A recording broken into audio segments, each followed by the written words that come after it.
Hey friends, how do you handle it when someone is obviously upset and they won't tell you what's going on? Do you tend to just shrug your shoulders and walk off? Well, I don't know what the problem is, so I guess I'll just let you figure it out. Or, well, if you won't tell me, then I guess that's that. I'm not saying to be nosy or to push people to talk about things that they really don't want to talk about.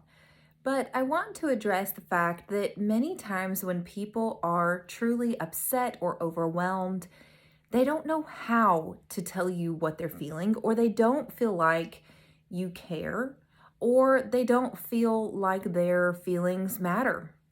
And if you can provide some space for that person to express what's really going on with them, you have the opportunity to make a really great connection with someone and to make a true difference in their day and to possibly be able to help that person more than you would otherwise if you can really figure out what's going on. And I want to share a personal example of when this happened to me very recently. I had a patient who, it was the first time I was seeing him. He had just had a surgery to have his big toe amputated.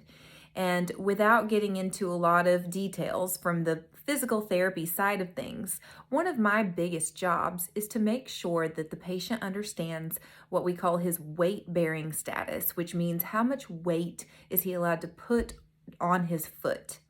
And the answer when you've had an amputation of this magnitude is none. You're not allowed to put any weight on it. It's called a non-weight bearing status.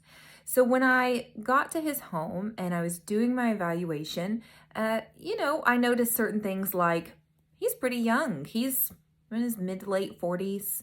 He's relatively healthy. He's definitely overweight. He's got minor heart issues. He does have diabetes, but mostly, he's doing pretty fine. I also noticed that he had a really great support person. He had his mom in the home who was very happy and willing to take care of him. So I'm thinking this, it's not fun. It's never preferable that something like this happened, but this guy's got a pretty good setup going on. This is fine. Well, part of my evaluation is to ask the person, do you know your weight bearing status? Because you want to see if they can tell you first. And he said, yes, the doctor told me that I'm non-weight bearing. I said, good, I'm glad that you know that. That's perfect. So I do the evaluation. I get to the point where I say, let's get up and walk. I need to see how you're getting up and moving around so I can help to set appropriate goals for you. So he gets up and walks. Like he's got his walker, but he's just walking. He is putting a lot of weight through his foot.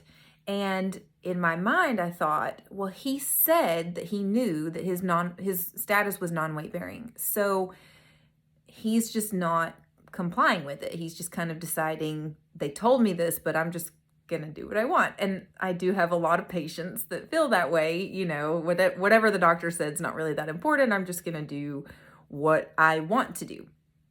So when, I only let him get a little bit away from, maybe 10 feet away from the bed. And I said, okay, so hold on. We need to talk about something real quick. You said that your weight bearing status was non-weight bearing. And he said, yeah. And I said, do you know what that means? And he said, not really. Okay. This happens a lot. It's very frustrating to me. I won't get on the soapbox, but this comes up quite a lot, that the patient might be in the hospital and someone says, this is your weight bearing status, and they never explain to them what it means or how to maintain it. And I said, okay, all right, I understand. So let me explain a little bit further what this weight bearing status is and what it means. I promise this video is getting somewhere. Hang with me. I know this is a little technical, but what I said to him is part of the problem because I didn't realize the impact that it was going to have on him. So that's why I'm sharing it with you. So I told him, what weight bearing status means is that you can literally put no weight at all on your foot. And the reason for that is because of the surgery that you had. If you are walking around and putting pressure through your foot, it's going to create either a delayed healing or possibly it could cause further complications if you are putting a lot of weight through that foot. It can actually create where the surgical incision site could open up or, whatever. So we've got to, I didn't say whatever to him, but I'm just trying to speed through this part. So he said, well, how am I supposed to walk? And I said, well, you just use your walker like you would use crutches. So you just push it forward and then you hop forward on your good foot. You push it forward, you hop forward on your good foot. Let me reiterate, this guy is late 40s. He's in good health. He's a strong guy. Other than what happened, he doesn't really have anything else impeding his physical abilities. And so this really shouldn't have been that big of a deal for me to tell him this. You just push it forward and hop. It's not fun, but it gets the job done. He lost it. Like, his face went totally blank. He got this really mad look on his face. I said, well, let's just get you back to the bed and we could talk about it a little bit more. And he was like, I can't do this. And I was like, well, I mean, you should be able to do it. You've got strong, it's tiring and I know it's not preferable, but you're a strong guy. You can do it. It's just a few feet. Let's just get you back to the bed and sit down and we'll talk about this a little bit more. So he did get back to the bed in the appropriate way. And when he sat down, he would not look at me. He looked like his energy was like, I want you to leave right now. He was furious. He looked really upset. And I'm sitting over here going, what just happened? I don't really understand, And so I tried to kind of make a joke like, well, hey, just think of it like you're just going to have some big guns for the ladies. You're going to have, I know it's tiring on your arms, but you're just going to get some big muscles on your arms. That's no problem, right? And he just looks at me and goes, I've had big muscles before. It doesn't matter. And I was like, okay, what is going on? And I tried to make a few other attempts at conversation and he was over it. He was over me. He was over the visit. He was over everything. And if you've read my book, Navigating and Avoiding Awkward Conversations, I go through this in the Dealing with Conflict section, that when someone's reaction to a situation seems really disproportionate or confusing, it's a red flag. There's something else going on here. And one of the best things that you can do to communicate with people in difficult situations is to explain how you're feeling. I'm feeling really upset right now. I'm feeling really overwhelmed right now. I'm feeling confused. I don't really know what to do next. And one of the best things that you can do to help break the ice and get the conversation started in the right way when you're encountering something like this is to just tell the person what you're seeing. You seem really upset right now, and I'm not exactly sure why. And he just said, it's fine, it doesn't matter. And I said, well, it does matter to me. I didn't mean to make you upset. And you seem you seem mad at me. And I don't really know why. Can you help to explain to me what you're thinking right now, what you're feeling? What's going on? Why are you this upset? Because I get that it's not a preferable thing, but it's something that you are very capable of doing, even if it's inconvenient. And I don't understand this reaction. Can you help me figure out what's going on? And he sat there for a minute and he finally said, my doctor just doesn't care about me.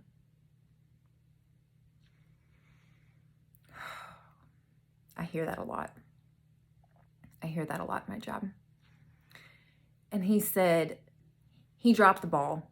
He totally dropped the ball. Apparently there was an appointment that he was supposed to have, and it was pushed off where they were checking his blood sugar levels with his diabetes. They'd pushed it off for a month. I don't know why. And in that period of time of that month was when his sugars had gotten so out of control that things had escalated to the point where it was like, now he needs an amputation, when it had not even been on the table prior. And then it became an emergency situation of having to have this done. And he said, he didn't even check on me for 3 days after he did the surgery. I sat in that hospital for 3 days. He never even came to check on me. I said, yeah, that really feels a lot like you've just fallen through the cracks of the system, doesn't it? And he was like, yeah. And I said, yeah, I get that. That's really overwhelming. And I said, and I'm the first person that really explained your weight-bearing status to you, aren't I? And he goes, yep. And I said, okay. Okay, yeah, so it's just like one more thing that nobody told you, one more thing that could have gone wrong that nobody bothered to explain to you, right? And he said, he finally looked at me in the eye. He said, yeah, yep, just one more thing. Nobody cares. I said, okay, I get that. Really, it's unacceptable. I'm so sorry that this is how this has all ended up for you, because I would not be handling it well if that happened to me. I would be beyond upset at everybody. I get that. So here's what I want to do. I get that you feel like you've just fallen through the cracks and that nobody's paying attention to you or following up on you or cares about your outcome. But here's what I want to do. Let me check your calendar. And I went in and looked at his calendar on the chart and saw, thankfully, that the nurse had, when he came out to do his evaluation, he had put this patient down for being seen 3 times a week for to have his wound, viewed, measurements and addressed and all that. And I said, okay. And I went into every single one and said, okay, it is the same person. You have the same person who is coming to see you. It should be Monday, Wednesday, Friday. This is the person's name. I had to explain to him, I'm probably not the person that's going to be coming back to do your regular visits for therapy. It's going to be this other person. But once that person comes in here and you get to know them, that is going to be your person. And here's our office number. If you ever have any questions, you can't figure out, where we are, when we're coming, what's going on, I want you to call this number. That's why the office is here. And we have people on call 24/7 to answer your questions or to send someone out here if there's, if you have a change in your status and you need nursing care right away. And I went through several things to help him to feel seen and supported and cared for, and for him to have, he'd made phone calls to his doctor that he wasn't getting calls back. I said, this is our number. This is my number. I gave him my number. I said, if you can't get a hold of anybody else, you call me. Tell me who you are so I answer the phone. Call me. I will answer this call. I will make sure that somebody comes to see you, because that's what he really needed. And once we got that figured out, I said, listen, this is what I'm going to do. You are a strong and healthy, capable person, but I feel like the situation that you're in right now is very overwhelming and you need some extra support. I don't feel like you just need a ton of therapy, but I do feel like I want my therapy assistant to come out and see you once a week for the next 3 weeks, just so that you've got somebody that's coaching you along through this process, somebody who can give you feedback. Yes, you're doing it right. That looks great. You're ready to try this. When your weight-bearing status changes, we will help you get through that so you can get back to normal. And that's what I would really like to do. Is that okay with you? And he got really emotional and he was like, yeah, that sounds great. Thank you. Thank you a lot. And that's what I'm talking about. I could have just said, okay, this guy's being dramatic, whatever, and just walked off. I could have been aggressive and rude and been like, hey, you're acting like this is a big deal. It's not a big deal. Stop being so dramatic. I could have addressed it and been really rude about it. But I didn't, because I knew this is not a reasonable response to this information. I need to figure out what's going on. And I'm so glad I did, because he's a person and he deserves to feel like somebody cares, like somebody sees what's going on, appreciates the difficult situation that he's in, and wants to see him get better. And isn't that what we're all looking for? I'm not saying you can solve the world's problems. I'm not saying that you've got all the right answers, but I am saying at the very least, when people are acting over the top, try to refrain from chastising them, because there could be a well of emotion there that you just don't know. You just don't know. So choose to be kind and choose to be graceful and choose to give people the benefit of the doubt that if they're not showing up as their best self, or they're coming at you in a way that just doesn't feel right, there's probably something you don't know. And if you can choose, if you've got the time and the resources, and you can choose to say, hey, you seem really overwhelmed right now. I want to understand what's going on so that I can help you if I can. Can you tell me what's bothering you? You'd be surprised how many wonderful connections can come from that. I encourage you to at least give grace to people around you, but when possible, to try to connect with the people who are hurting and to try to see, sometimes it can just be an encouraging word. I'm so sorry you went through this. This is very overwhelming. I'm really upset about this. Validate their feelings. Validate that what they're going through is difficult or overwhelming or unfair. And if you can offer some kind of a solution, do you want me to call your doctor? I had certain solutions I could give as a home health professional, but if it had been a friend, maybe that friend could offer, do you want me to call your doctor and help you set up a follow-up? Do you want me to come check on you? Do you want me to just come hang out with you for a little while so you can talk to somebody instead of just thinking about the situation that you're in? There's a lot of things that you could possibly do, or just say, is there something I can do for you?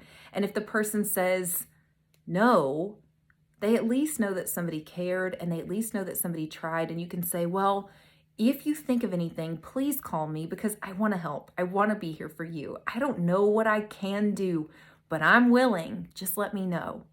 And it goes a long, long way. So that is my story for you, my advice to you for today. I really, truly hope that this helps you, and that I hope that you're able to connect with the people around you more easily when you implement these strategies. Take care. Bye.